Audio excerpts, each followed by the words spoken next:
Alright, so I would like to talk about a guy named Nikola Tesla, or the mad scientist for the side of good.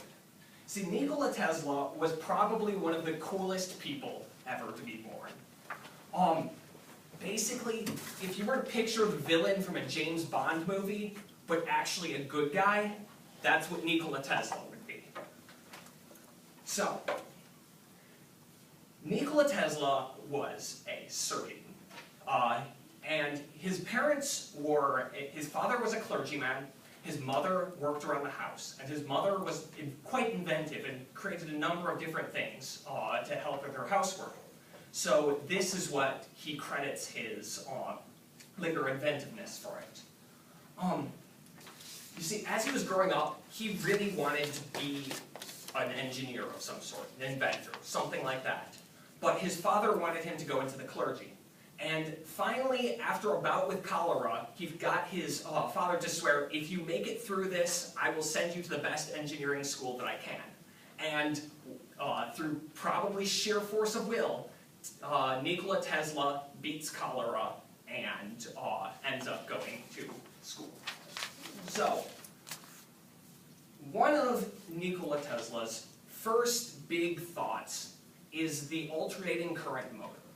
And I will be getting into what alternating current is a little bit later when I start talking about the War of the Currents. But basically, he was the kind of person who memorized books.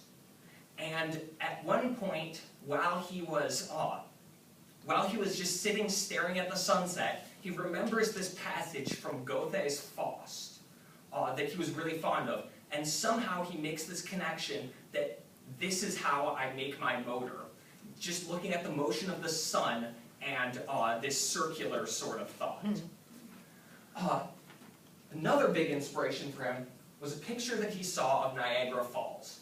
Once he saw this, he decided that it was one of his dreams that he was going to find a way to harness the power of this.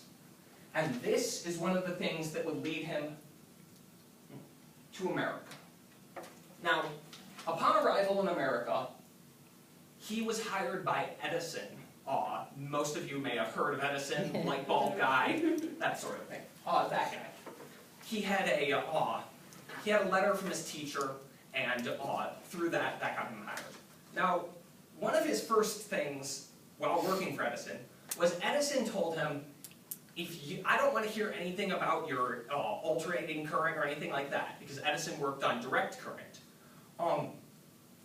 So instead, he's like, all right, if you can upgrade my direct current motors and make them work better, then I will pay you basically the equivalent back then of about $1 million.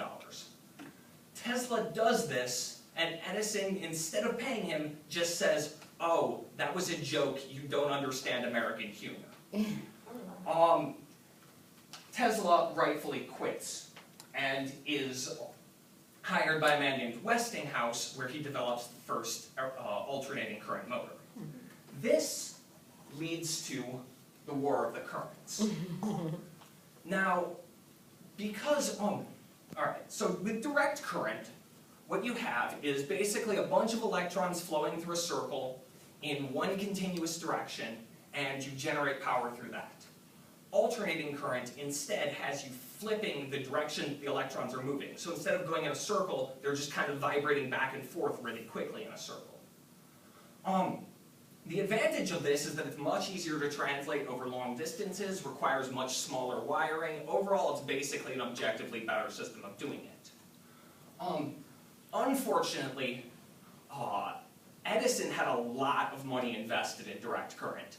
And so, hell if he was going to let this guy come in and take all his business. So he starts basically this really disgusting smear campaign.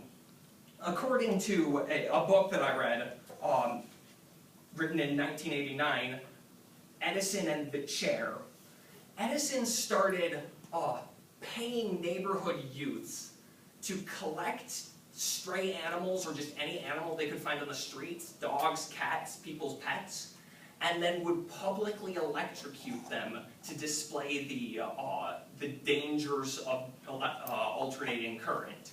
in the attempt to display that this was dangerous for some reason compared to his. This culminated in the creation of the electric chair. Yes, the electric chair was created entirely by Edison to smear Tesla. And so, yes, on August 6th, 1890, William Kemmler became the first person to be electrocuted by electric chair, which they referred to as Westinghousing, to refer to the company that Tesla was part of. However, in the end of this little scuffle, good did triumph. At the Columbian Exposition, which was basically this big technology fair at the time, there was a bid to see which company would do all the lighting for the fair. And Tesla's company, basically because their system was so much more efficient, they undercut the bid of Edison's by almost 50%. And after this big display, they were able to demonstrate that alternating current was by far better. So, this leads into basically the high point of Tesla's career. Now, remember when I said that Niagara Falls was his big dream? He wanted to find a way to harness that power? Well, he finally gets his chance after the Columbian Expedition. He sets up this system, designs it all, where a lot of people have failed, and even with people doubting him, on the first try, it works immediately upon being turned on. Now, I asked you guys to tell me what kind of things you could do just from scratch in your head without any instructions.